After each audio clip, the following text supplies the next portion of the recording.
Good morning, North America. Welcome to Church Talk TV. Lively talk about life, church, and church life.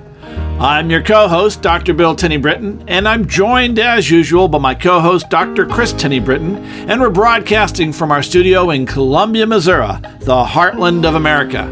Say good morning, Kris. Well, good morning, and welcome to Church Talk TV. Kris and Bill Tenney-Britton here. Today we are going to talk about the power of notes, and I mean the power of a handwritten note. Yeah, well, keeping connected is an issue, and it has been for a while. Right now, you hear so much about connectedness. We hear it all the time. We have for years. How are we connecting with people? And so we want to address that, but not just about staying connected to people in your congregation. We want to put this in the perspective of growing your congregation. Getting connected with people who are outside your congregation. That's right. And here's the cool thing is we're going to look at how you can connect with people who you've never even met. Now, there's ways to do it with people you have met in the community, but this is specifically people you haven't met. Yeah, note writing is really a lost art. It's something that we don't do. We're into email. We're quick on email. We're Text. Immediate response, and yet people still enjoy receiving a note or a mail. Yeah, it is. It's very special when somebody has taken the time to drop you a line, not just an email, right? That's right. Well, some time ago, talk about that. Well, some time ago there was an article in Net Results magazine of about a pastor who began writing 5 handwritten notes every single week to people in the community. And he would go through the newspaper. This was some time ago. He would go through the newspaper, and he'd find people who got a promotion, or people who had moved to town, or had been nominated, or the new chairperson of the board of trustees of some organization. And he would just handwrite a congratulations note, stick his card in the card, his business card in the card, and then send it off. And it worked. It began very slowly. Don't get me wrong. This is not an overnight growth success. No. But people began to take notice of the church and get notice of the pastor. They got to know the pastor. They responded. A number of them sent letters back. And some began to visit the church, and the church connected with them and hung on to them. So they began to grow the church. And the pastor said, hey, this is working. And so his whole staff, every member of his staff, was required to write 5 notes a week to people in the community. I love that. So what we're talking about now, making time, being very intentional about sending notes. So we want to give you a few notes on the basics of note writing. And so the first is use small note cards. Okay, so we have some samples here, a couple of them. I mean, this is actually a card. I'm not going to show you the name of the church, but you can see they had the minister, I think it was, with help from her assistant, designed this card, and then you see it's blank, and you can just scribble something there, not scribbling. And the key thing is just the bottom half. You don't have to fill out the top unless you got a lot to say, but generally speaking, this is all you have to fill out. And if you write big, then it's even better. That's right. Yeah, don't do like I do. I get started it's very, not too big, but big, and then it gets smaller, and then it's up on the top, and I have to draw arrows and numbers. This is not an epistle. Right. You're writing some short note. It's a note. And if you are like me and you need a little reminder, you could use a little postcard. And this is wonderful. I lifted you in prayer today. In fact, even just before we were taping this episode, I was up there sending text messages, but to people with Bitmojis on them. So, and it was just to let them know I had prayed for them. That was it. I sent them a Bitmoji. If you don't know those, they're really fun, and put that in there, and then why I was sending that. So yeah, but if I had their addresses, I would send them a postcard. I prayed for you today. Okay, down they go. So and you can buy all sorts of different postcards, and you can get all sorts of note cards. You can get the thank you cards. You can get the congratulations cards. You can get all sorts of different cards. I like using the blank ones. Sure. Now, no. Okay, so you have to handwrite it, right? That's where, and That's we a got duh, right? That's still the point. right? Well, I know a lot of people who do note cards, and they're pre-printing them, but they're pre-printing them with their messages, and there are some services out there, right? I mean, we could talk about that in a different episode, unless you want to. Well, just real quick, we use Send Out Cards, right? Sendoutcards.com, and I pay a subscription, and it allows me to send, I don't remember how many cards a month. I think it's a card a day, so 30 cards a month. And I actually paid a little extra. It wasn't prohibitive, and I handwrote all the letters of the alphabet and virtually all the symbols, sent it to them so that my cards, when I send a card to someone and I type out the message, it's in my handwriting. It is you can't tell. And of course I use a black ink so it looks like it's mine, and then the rest of the card is in different colors. Anyway, it's just another way of, especially if you're not huge on legibility, because folks, if you're going to send cards to people, legibility counts. It's important that they can read it. So I was just thinking about this, right? And my handwriting is not the best if I'm having to write a lot.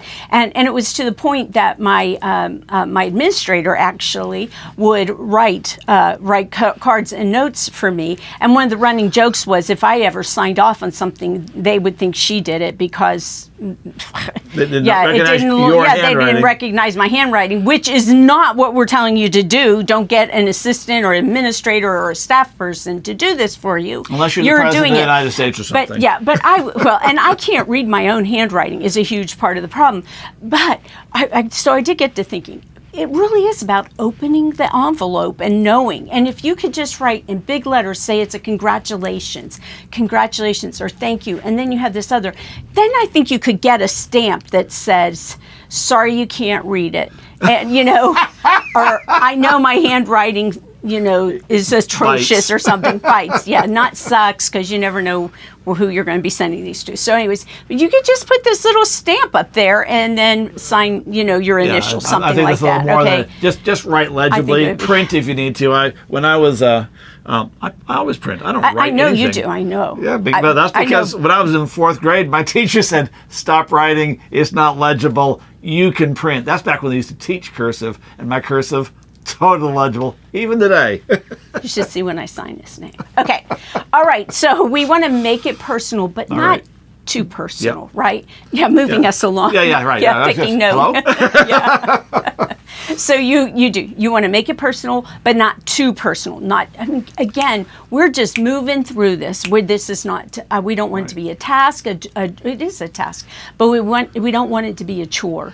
Yeah. And the other thing is, of course, most of these people you won't know very much about. Right. So you're going to be as personal as you can be, given the situation. If you're writing a bereavement kind of thing, someone had some tragedy, you say, I'm so sorry for your loss. I can't imagine the grief that you must be going through, or something like that. So as personal as you can, given the circumstances. And again, don't get too personal. Say, hey, I saw your picture in the paper. Really thought you were great looking. That's not where you want to go. So yeah. Well, and I was thinking a lot of times in the business sections of emails I get for our community, right. I get at least a couple times a week.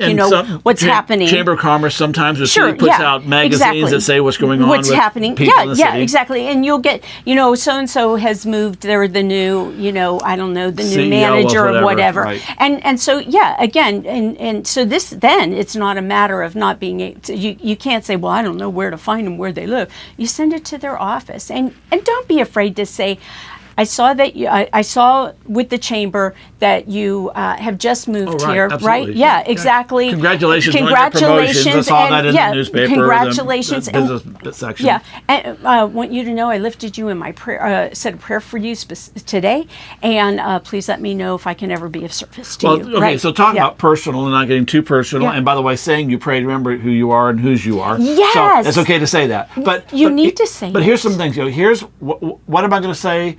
Look for these opportunities. So an opportunity to say thank you. You see someone who did something in the community that you want to say, hey, great job, thank you. I appreciate You know, if in our city, if someone actually got the crosswalk between the corner by our house to the school, which is across the street, we would send several thank yous to a city council person who got that done. So, you know, whatever, some thank you for something, a little political piece there. Anyway, a thank you for something you saw done. Congratulations. Hey, I saw you got a promotion. You know, congratulations on that. Hey, I've been praying for you. Right. You know, again, Right. I sent that to our mayor. I sent it to various Yeah. aldermen and people who work in the city. Right. Just sending it, hey, I'm praying for you. Right. Let them know. Get well is another one. This sounds crazy perhaps, but the fire chief in our community, his dog died. The fire dog died a few months ago, and it was one of those that you know, I did just a quick email and said, you know, I saw that your dog had passed on, and I lost you know, one of my dogs last year, and know that that carries a lot of grief, and lifted you in my prayers today. So, you know, we can do that. Get well, something I told you this week about sending a get well card to somebody in the hospital, and I thought everybody knew this, that he said, well, they might be out of the hospital by then. And I said, yeah, but you just put your address or their address as the return address. So if they're not there at the hospital, it will go to them anyways. Oh, good right? job. Yeah, okay, right, there right. you go. And general encouragement. Yeah. You know, go ahead, jump on it. Oh, I don't know. Have a great day. You know you've got a lot going on at work, something like that. I'll send those kind of notes. I see that your sales figures are out of the world, and I bet you're just absolutely swamped. And wanted to say, hey, good job. Want to keep encouraging you. Did great. Whatever. There's lots of ways you can say, hey, I'm reaching out to make a connection with you. Yeah. Thanks for who you are, or whatever. What you do, right. woohoo. Right, exactly. Yeah, okay. So finally, handwrite the envelope, please. Again, don't run labels or whatever. Handwrite it. And I know you can say, well, no, I can't read it. Trust me, they can read it. They will get it there. If you need to use a label for your return address, then you do that. But make them nice. You know, really, you can get them very inexpensively from something like, I think it's called paper.com. I know Vistaprint. I get my labels. You can get them in different shapes and sizes. You donate to almost any charity anymore, online charity. They'll send them to you. So, you then know. they'll say, wow. Cool. Audubon Society, I know for sure. So. Okay, and right. then use a really cool stamp. You know, the post office has great stamps these days. Don't just grab the roll, the long roll of all the flags. That's great on, you know, 4th of July or Memorial Day, run a flag. But, you know, during the Christmas, use a Christmas stamp. During Lent, use an Easter stamp. They have them all the way through, and they, you know, everything from, in fact, I have a couple sheets of Star Wars stamps I'm using right now. Yeah, but you have to be careful, because the other day I was sending off a letter, and I got these really cool stamps that are country fair kind of theme to it, and the whole sheet is a picture, or I think, well, it's in pictures. So anyways, what I thought was one stamp was like the picture. I thought they were huge stamps, and I kept thinking, wow, those are the biggest dab-blasted stamps I've ever seen. No, I found out the next time I sent a letter, I sent out 4 stamps on that letter. All right, so be careful. Oh my gosh. So check your stamps, make sure you're sending the right postage, whatever. But just for the record, the post office appreciates your support. Well, and you know what? I love the post office. I'm sorry for all its ups and all of its down. Please use stamps. Yeah. All right. Finally, we're out of time. We are. I want to just say, hey, that there's a wonderful book that Billy and I wrote called "Doing Ministry in Hard Times," and it really is. It's really a timely book right now as churches are going through budgeting and trying to figure out with the COVID how numbers are down and so on, how to do ministry in hard times. It's really largely about budgeting. You can get it at effectivechurch.net/hard times. Thanks for joining us. We're out of time. Here we are. See you next week. Have a great week. Bye-bye.